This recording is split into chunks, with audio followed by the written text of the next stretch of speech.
1624, the engineering division presented our updates on a quarterly report. If there are any questions, we'll take them now. Councilman Lattiser. Thank you, Mr. President.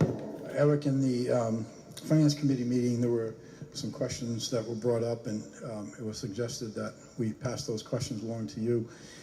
One of them is with bid 2018-095, which is consulting services. One of the questions I had was, when did the city actually reach an agreement with DEM on those required goals that we were required to meet? Was that in February or? Well, the public outreach component is part of the general permit.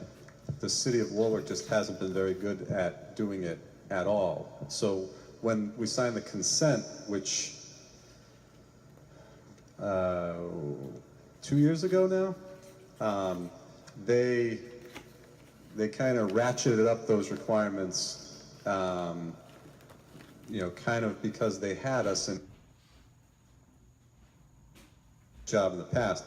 But what this does and what the consent specifies is that this public outreach is targeted to two communities: Oakland Beach because of the beach closures and the bacteria issues, and then the Warwick Pond because of the cyanobacteria issues around Warwick Pond.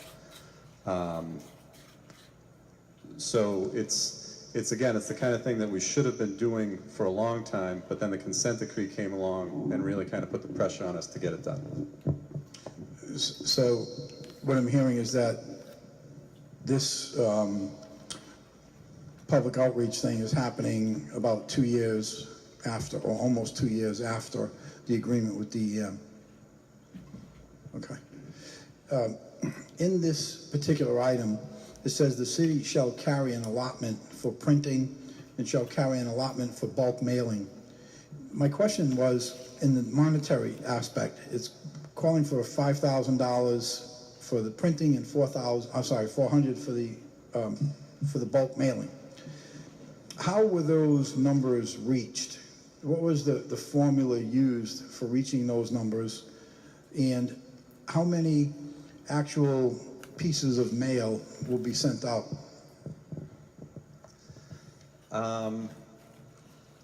I think that we did a calculation based on the price of postage and assuming that there were going to be several mailings, and then I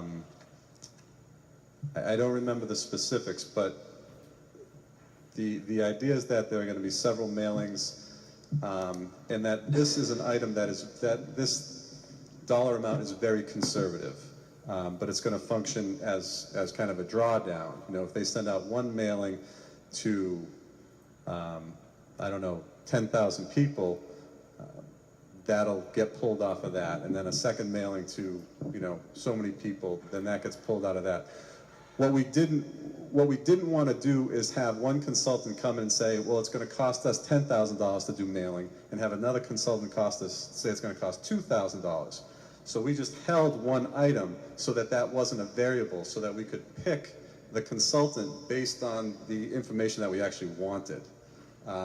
But there is a mailing component that we wanted to build into the award so that we wouldn't have to go back and forth with that. So it's a very conservative number on our end, but it was based on several mailings and the approximate price of postage, but I don't have the exact calculation for you. So how is the determination going to be made as to who receives a mailing?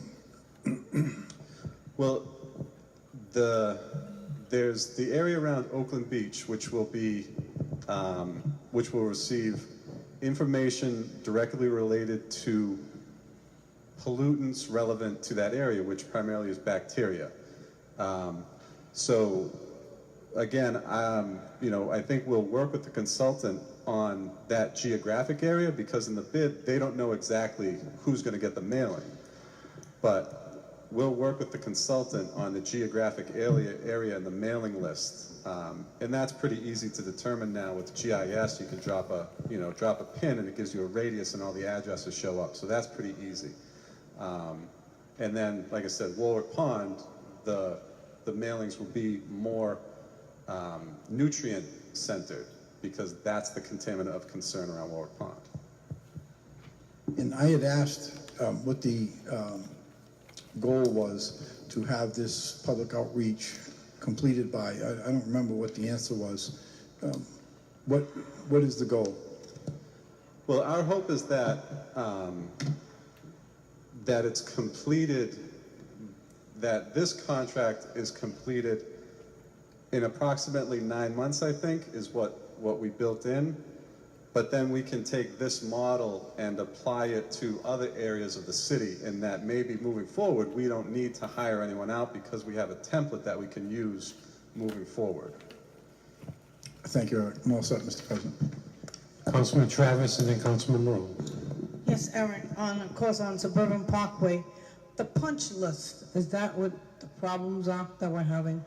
Yeah, I mean, with that's kind of a construction term that you have mobilization, then you have construction, then they reach what's called substantial completion, which means they're just about done, but then you have a walkthrough with them and you point out the areas addressed more specifically, and that's your punch list. And so that's where we are now, and they were actually out there last Friday for the bioretention weren't placed at the low point in the road, so you had some localized ponding, localized flooding.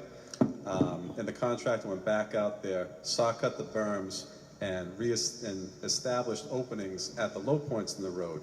And we were out there today during the downpour, and there's still one area where there's a small puddle at Huron, which we're going to address as soon as possible. But other than that, everything seems to be remedied as far as the localized flooding. And they also addressed areas where there had been erosion, the standing water. They re-scarified the bottom of that basin, and that hasn't held water for the last this weekend anyway. With the Sunday or Saturday storm, there wasn't any water in there shortly after. So it seems like they've addressed those issues. So they've been cooperative of coming out and fixing what the problems were?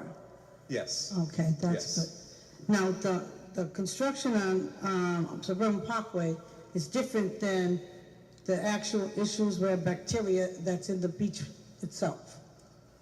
Because we're dealing with stormwater runoffs mostly with this Suburban Parkway. Yeah, well, one of the bacteria issues that I think is big in Oakland Beach is that people don't pick up after their pet. When They were walking on the island. I wanted to scream. We have pick up after your pets, but yeah, here we got a stormwater project all put in, and the guy was walking his dog, and we're trying to keep it clean. So I mean, guess we got to put signage. And, and it's not that he can't walk his dog, but Pick up. Yeah, and when we were out there today, there were several locations where people clearly hadn't picked up after their pet. But the idea is that in today's rain event, none of that water got into the outlet pipe and went out to the bay.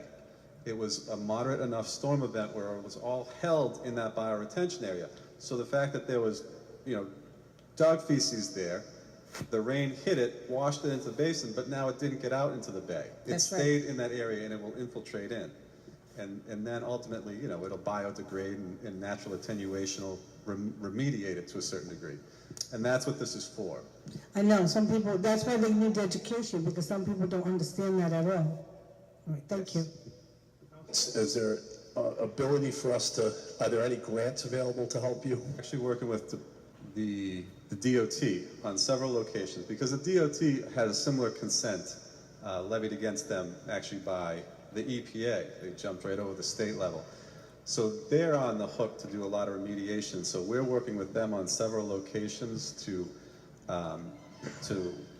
where we have some kind of cooperative properties. Their system drains into our system, or they own real estate, but we have the infrastructure.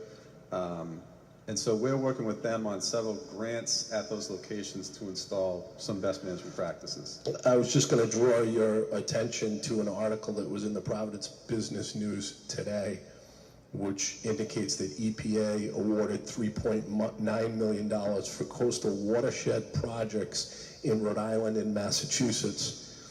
And the article goes on to say that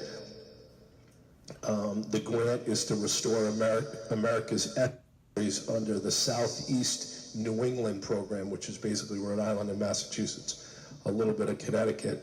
And they said that they were excited to be partnering with EPA to work with local communities and organizations to protect and restore the coastal areas of southern New England.